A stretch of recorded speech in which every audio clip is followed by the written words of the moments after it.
noodle lovers, this one's for you, me included. What we're going to be doing today is Japanese ramen noodles, specifically from Nagasaki. Truth be told, I've never tried it, but also it seems so simple, such a brilliant idea. And this was apparently started by a Chinese chef back in 1899, where he wanted to prepare very affordable meals for Chinese students. He threw together a mixture of vegetables, whatever meat he had on hand, and then cook that in a nice broth with noodles, right? So that's what we're going to do today. So the key to this is basically, in my opinion, stir frying your vegetables and your protein separately.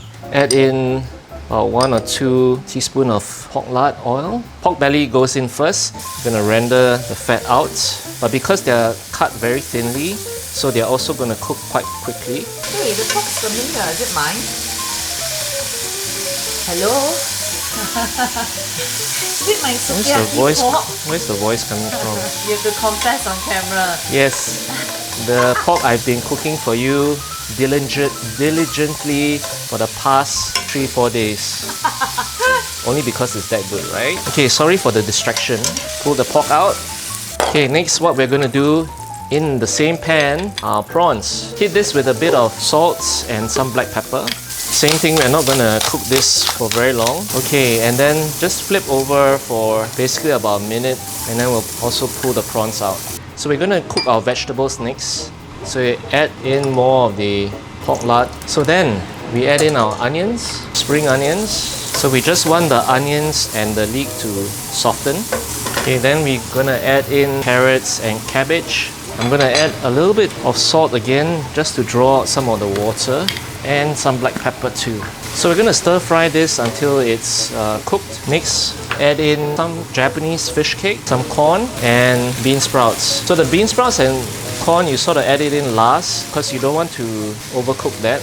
Okay, that's good. Add the pork belly and the prawns back in again, and basically give everything one good mix. My goodness, I think this can be a dish by itself. Serve it with some rice. And now we're gonna be putting our soup base together. So in a separate pot, what I've done is I've taken dashi, bonito flakes, as well as dried kelp. So I had this soaking for a couple of hours.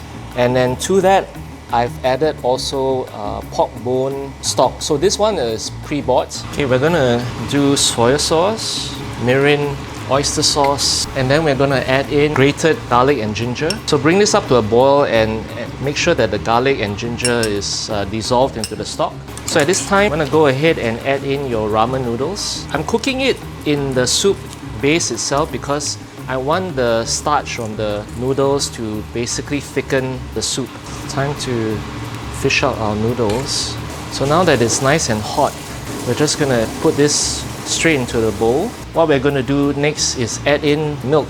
So the key to this ramen is to add in the milk at the end. So this will give it the creaminess.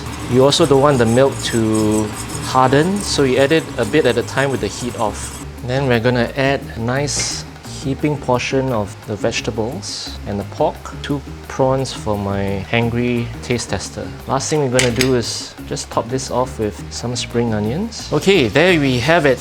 Moment of truth. My hangry taste tester. Hi everyone. What do you mean angry? Hangry. Hangry. Yeah. Oh, you look so good. Oh, only now?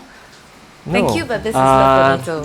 Yes, and tip for partners and husbands, always compliment your wife.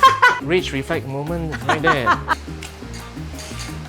The broth is so rich, so good. Wow. What she meant was flavorful, Ollie will love this.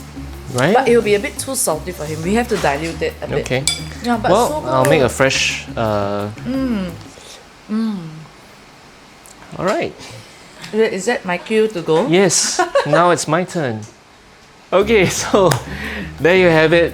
First-hand, honest opinion from a very important individual in my life. I really think you like this. So give it a try, and we'll see you on the next one.